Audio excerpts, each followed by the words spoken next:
Hello দোস্ত, আজ দেখাবো সিআরটি টিভির প্রবলেম সলভ কীভাবে রিপেয়ার করতে হয়। তো আমি টিভিতে লাইন দেবো। টিভিতে লাইন দিয়ে দিয়েছি।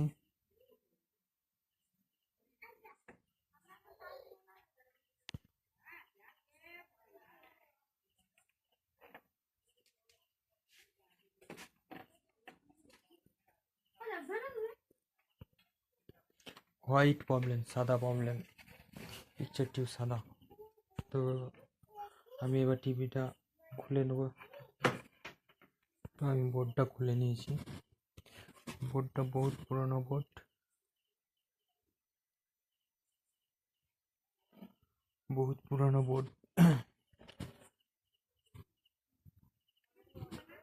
তো আমি লাইন দিয়ে দেখবো, ভোল্টেজ মেপে দেখবো কি প্রবলেম আছে।